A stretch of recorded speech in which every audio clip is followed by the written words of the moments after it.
revient maintenant au gouvernement d'Alexis Tsipras de faire des propositions sérieuses, crédibles, pour que cette volonté de rester dans la zone euro puisse se traduire. La France refuse que la Grèce sorte de la zone euro. Tout doit être fait pour trouver un compromis.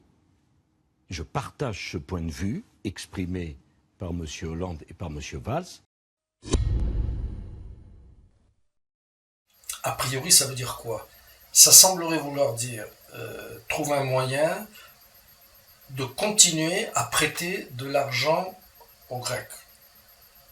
Quand je dis prêter, en réalité, je devrais dire trouver un moyen de continuer de donner de l'argent aux Grecs, puisqu'ils ne nous rembourseront jamais. Et ce don que nous allons continuer de faire aux Grecs, nous allons le faire en échange des promesses de M. Alexis Tsipras. Ce monsieur n'est pas une andouille. Il est ingénieur, il a fait la plus grande école d'ingénieurs d'Athènes, donc il sait ce qu'il dit, et tout ce qu'il a fait, tous les mensonges qu'il a dit au cours des derniers mois, il a fait sciemment. Sciemment, il a trompé le peuple grec, sciemment, il a trompé les dirigeants européens, et sciemment, il nous a trompés à nous, contribuables, parce que c'est nous qui, en fin de compte, avons payé, avons sorti de notre poche ces euros qui ont abouti en Grèce. 1 000 euros par personne. Chacun des Français a contribué de 1 000 euros à la dette de la Grèce. Nous ne voyons pas une seule bonne raison de continuer à alimenter cette dette. Le plan de ces trois personnages est somme toute assez machiavélique. Imaginons que nous acceptions le concept que la Grèce ne nous remboursera jamais les 65 milliards d'euros qu'elle nous a empruntés. Ceci signifierait que nous devrions acter au niveau de notre comptabilité nationale ce défaut de paiement. Et instantanément, notre déficit serait augmenté de 65 milliards d'euros. Acter le défaut de la Grèce voudrait dire multiplier notre déficit par 2. Alors, inutile de vous dire que notre binôme Hollande-Valls ne tient pas à terminer son quinquennat avec un déficit qui tournerait autour de 7%, ce qui était le prestigieux record de son prédécesseur.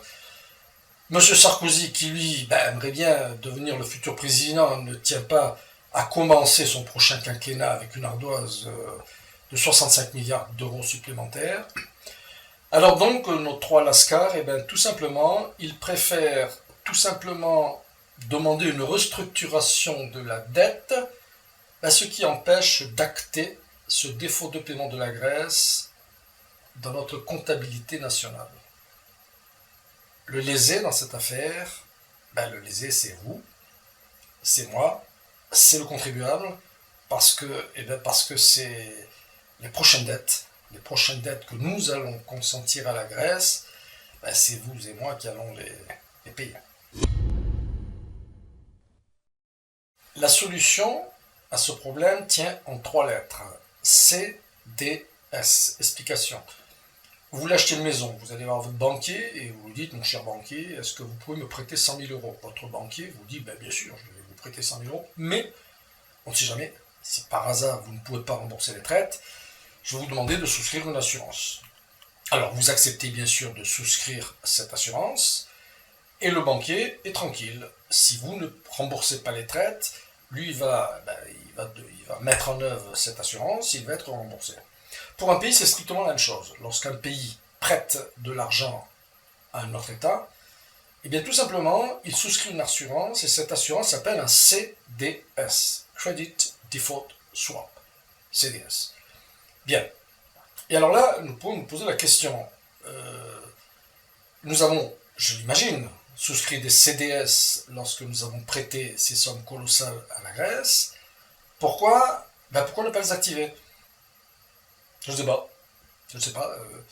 Il n'en parle jamais. On ne sait pas. Alors, deux hypothèses. Hypothèse 1, ils n'ont pas souscrit de CDS.